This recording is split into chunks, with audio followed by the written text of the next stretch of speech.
$612,000. That is what the extra square footage quietly cost Zuri. She never wrote a single check that big. The money simply leaked out, slowly and invisibly. Zuri was 34, earned $92,000 a year, and by every visible measure, doing fine. She had a good job, a paid-down starter home, and a credit score banks adored. Her starter home was comfortable, modest, and a little boring. So Zuri decided to upgrade.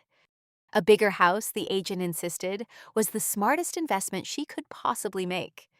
Everyone in her life nodded along. Bigger house, bigger success, bigger proof that she had made it. Most people believe the very same thing. Bigger house equals bigger asset equals bigger net worth. Here is what nobody tells you. A bigger house is not a bigger investment at all. It is a bigger expense wearing the costume of an investment. And that costume is very convincing. Every spare bedroom comes with a hidden invoice. Every extra bathroom quietly bills you for life. Run the numbers, and the house you think builds wealth is the thing quietly dismantling it. Let me be clear, this is not anti-house, anti-homeowner, or anti-anything you already own. A right-sized home you can afford is one of the great anchors of a stable life. This is about the upgrade, the jump from enough house to far too much house. Because that jump is exactly where wealth goes to die. Slowly, politely, with granite countertops. 76% of Americans now spend over 31% of their income on housing. 53% hand over more than half their monthly paycheck just to keep the lights on. Roughly 20 million homeowner households are officially cost-burdened. 20 million. That is no accident. These are not reckless people. Many earn good money and still feel quietly broke every month. It is the predictable result of one story we keep whispering to ourselves about size. The story says square footage equals success. The math says square footage equals overhead. We have been trained to read a big house as a finish line. It is actually a starting gun. Once that gun fires, the costs start running, and they do not slow down for 30 years. Before you dismiss it, hear this. The trap is not the house, the trap is the comparison. We do not buy the space we need. We buy the space we think others expect. Here is what the data actually shows once you stop guessing and finally start counting. So let me show you the math, one honest line at a time with no sales pitch attached. Meet Naomi, same age as Zuri, same job title, almost the identical $90,000 salary. Two women, two nearly identical lives, standing at the very same financial fork in the road.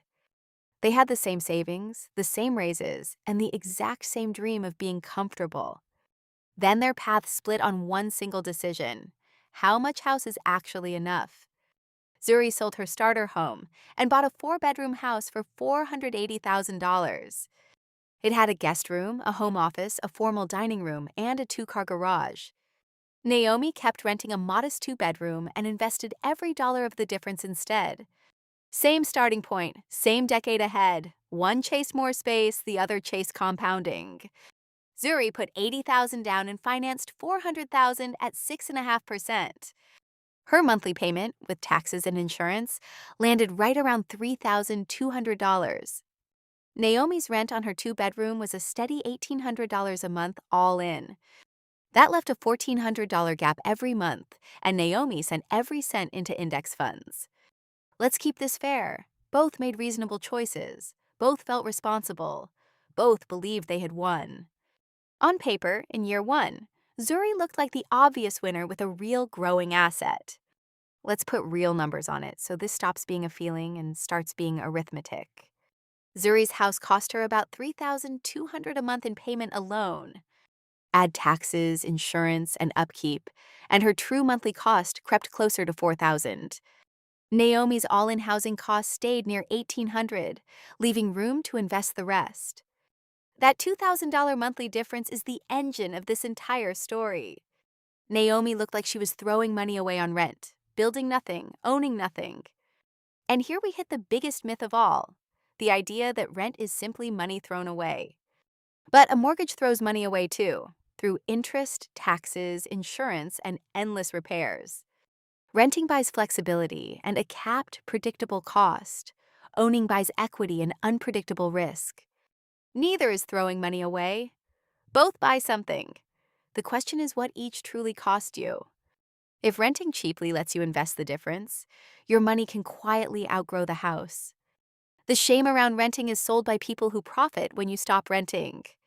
Hold that thought, because the scoreboard everyone trusts is measuring the wrong number entirely. Wealth is not what you own. Wealth is what you keep after every cost has been paid. So let's run Zuri's house through that funnel, cost by cost, exactly as her bank account felt it. Here's what nobody tells you about a bigger mortgage. The interest is brutally front-loaded. For the first years, almost every payment feeds interest, while the loan balance barely moves. In year one, Zuri paid roughly $26,000 in interest and barely touched the principal. Think about that. After a full year of payments, she barely dented what she owed. She felt like an owner, but for years she was mostly renting money from the bank. Over 30 years, that $400,000 loan quietly cost her about $900,000 total. $500,000 of that is pure interest, building the bank's wealth, never hers. Now, someone will say, but the mortgage interest is tax deductible, so it pays you back. Here is the catch. You only deduct if you itemize, and most people now take the standard deduction. And even when it helps, you are spending $1 to save maybe 30 cents. Never pay $1 of interest just to chase a fraction of it back at tax time. A deduction softens a cost.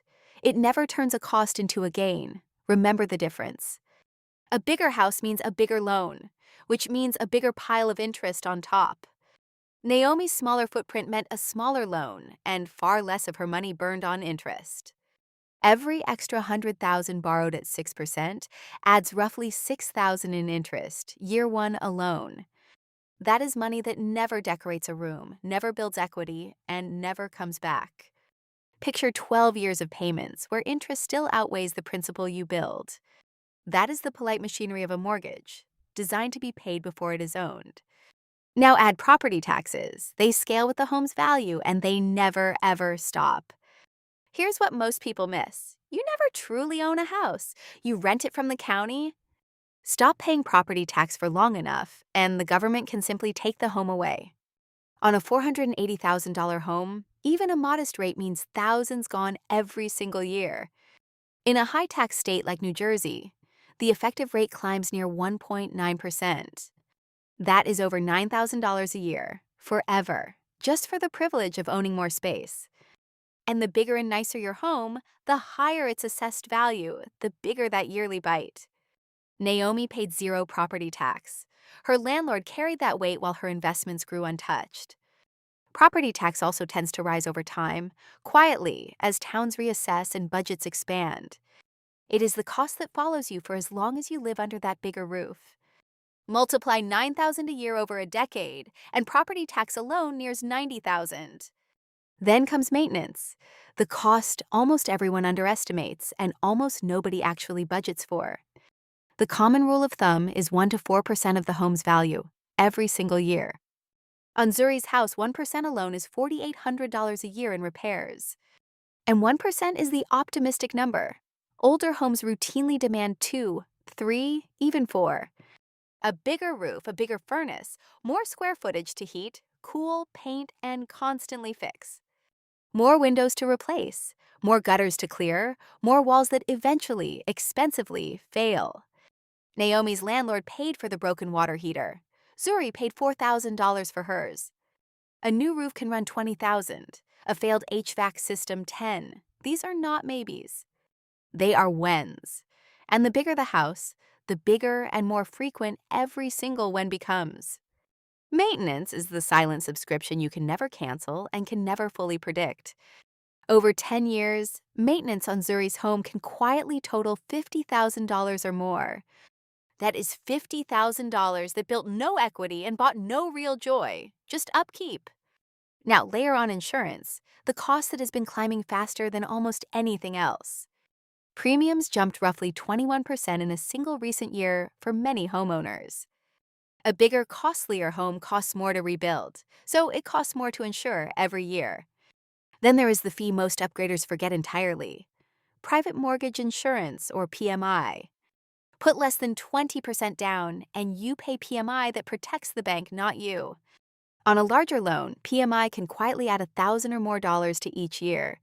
Add an HOA, and a few hundred more dollars a month can vanish before you blink. None of these fees build a single dollar of equity. They are pure cost of holding.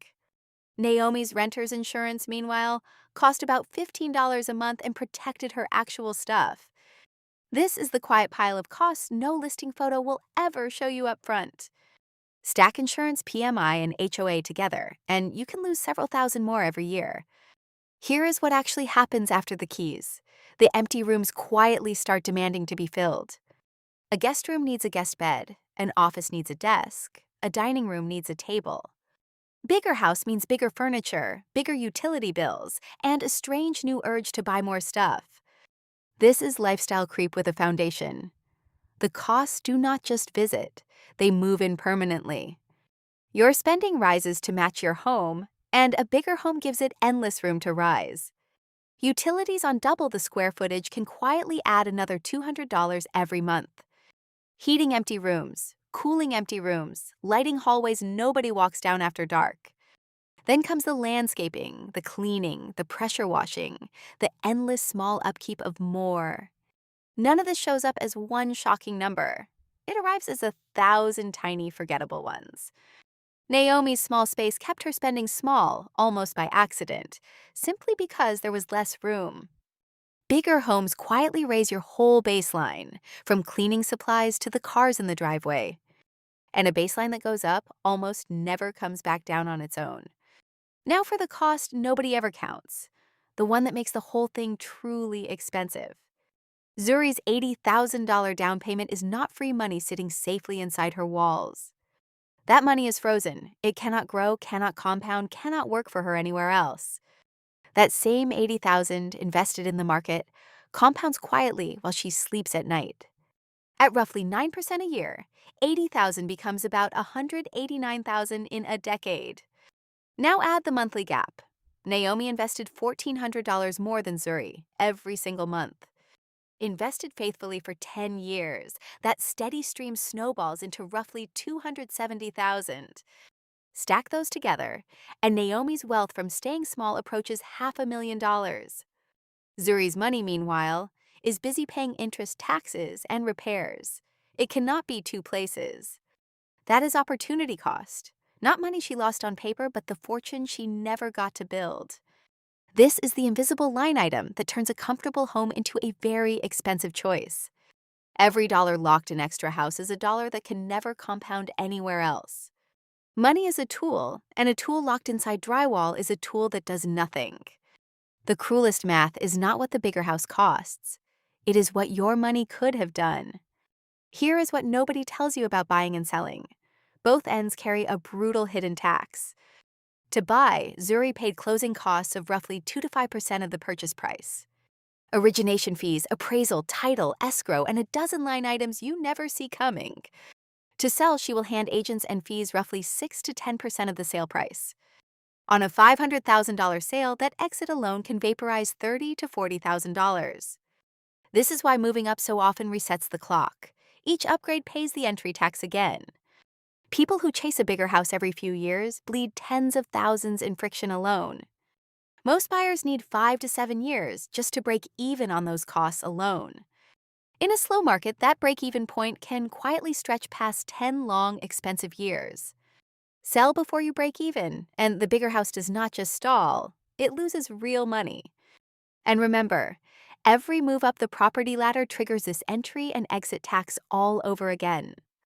Buy at 30, upgrade at 35, upgrade again at 40, and the friction quietly compounds. And here's the cruelest part. All that equity is real, but you cannot actually spend it. You cannot eat drywall. You cannot buy groceries with a spare bedroom you never use.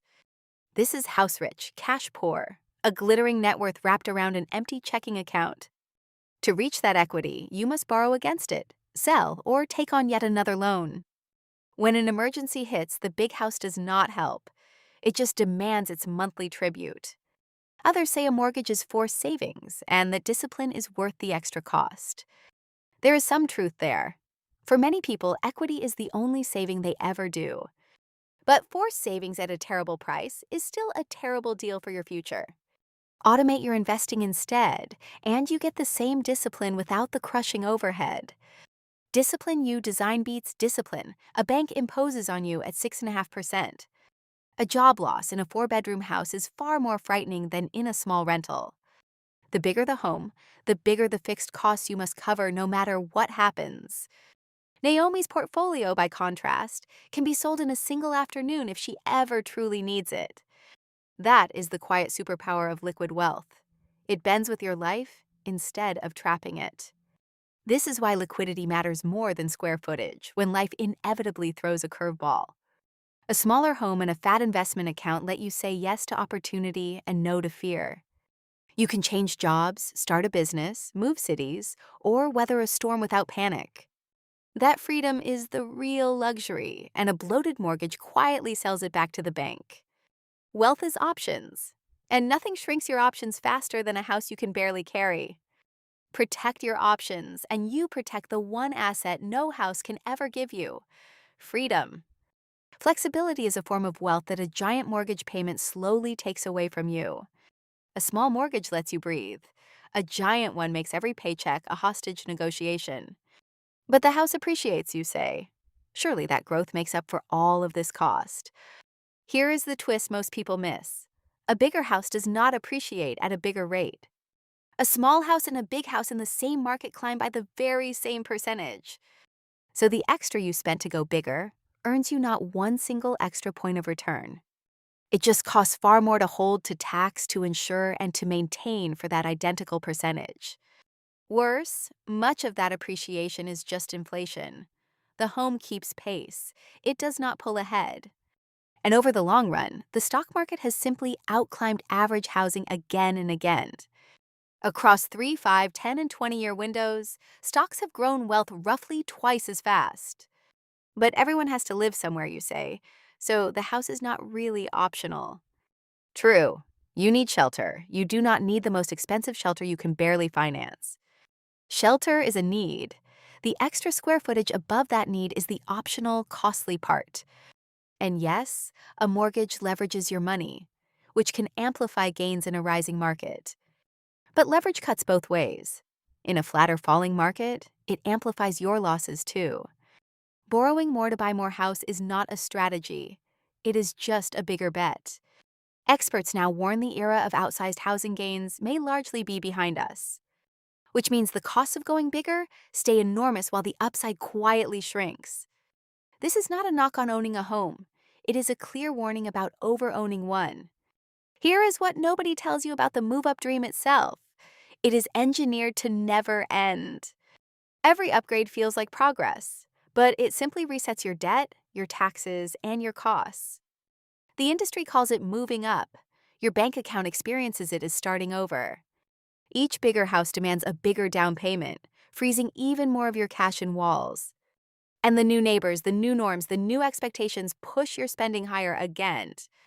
This is the treadmill almost nobody notices they are running on until their 40s. They have a gorgeous home, a big payment, and shockingly little money that actually works for them. The exit from the treadmill is not a bigger house. It is simply choosing to stop climbing.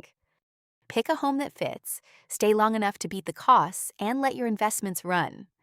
That is how ordinary incomes quietly build extraordinary, durable, real wealth over time. Now, let's be honest about why we do this, because the math alone never tells the whole story. A bigger house feels like safety, status, and proof to everyone that you have truly arrived. Most people are not buying square footage. They are buying a feeling about themselves. And there is nothing wrong with wanting comfort, beauty, and a home you are proud of. The danger is letting that feeling sign a 30-year check your future self must cover. Marketing knows this. The glossy listing sells a dream, never the spreadsheet underneath. So separate the two. Honor the feeling, but make the feeling pass the math first.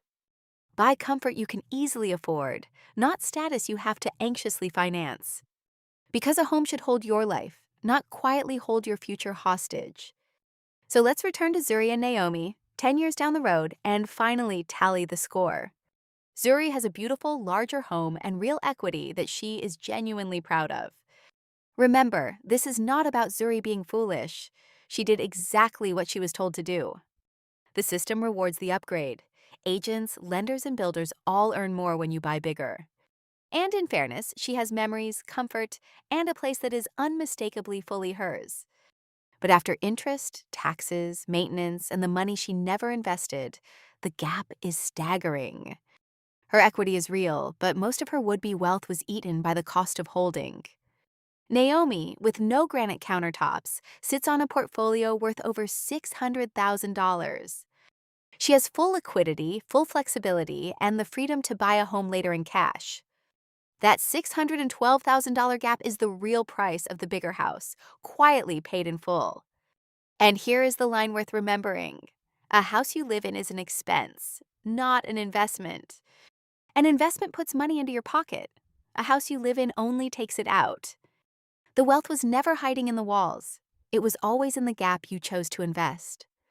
Bigger does not mean richer. Most of the time, bigger just means more expensive to stay still. Let's tally Zuri's bigger house over 10 honest years, one cost category at a time.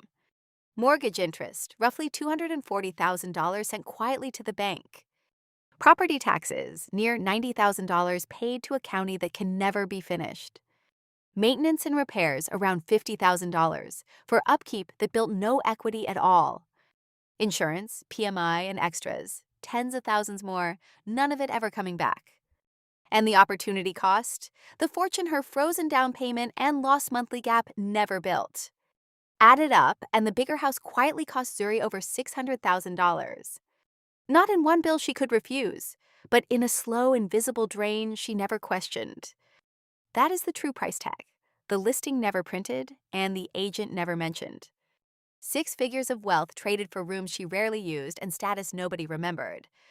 The smartest flex is rarely the biggest house. It is the smallest house your life genuinely needs. Think of every wall you do not build as a brick of freedom you get to keep. The right-sized home is not a sacrifice. It is the smartest, most quietly powerful flex there is. Live a little below your means in housing, and you buy yourself decades of breathing room. That breathing room is where investing happens, where calm happens, where real wealth is born. Choose the smaller roof on purpose, and you choose the bigger life underneath it. Buy enough house to live well, then point the rest of your money at things that grow. That single shift, repeated for years, is the quiet difference between looking rich and being rich. Looking rich is loud, leveraged, and fragile. Being rich is quiet, liquid, and durable. The neighbors will never see the index fund. They will only ever see the house. Choose the wealth nobody applauds, and one day you will quietly own your entire life. So before you stretch for those extra bedrooms, run one quiet calculation no agent will run. Add up the interest, the taxes, the upkeep, and the fortune that money could have become. Ask what that extra space costs you, not just monthly, but in the future, it quietly replaces. If the bigger home still wins for your life, buy it with open eyes and zero regret. Maybe your family genuinely needs the room. Maybe the bigger home truly is the right call. If you have the income, the stability, and the cash to easily carry it, a bigger home can fit. The test is simple. Can you max your investing and still afford the house without strain? If yes, enjoy it fully. If no, the house is borrowing from the wealthier future you deserve. Just make that call on purpose, with the full price tag visible, not hidden by a dream. But buy it knowing exactly what it costs instead of believing a story about size. The most important decision is knowing the difference between your dream and someone else's sales pitch. Do the math. Make the decision that matches your reality, not someone else's commission check. Your future is built in the gap between what you could spend and what you actually do. Guard that gap, feed it, let it compound. That is the quiet engine of every fortune. A house can be a home, a comfort, and a joy. Just never mistake it for your wealth. Buy the life you actually want to live, not the square footage you think you should own. If this changed how you see your next move, subscribe and keep watching your money with clear eyes. We break down the hidden math behind the financial decisions you face every single day.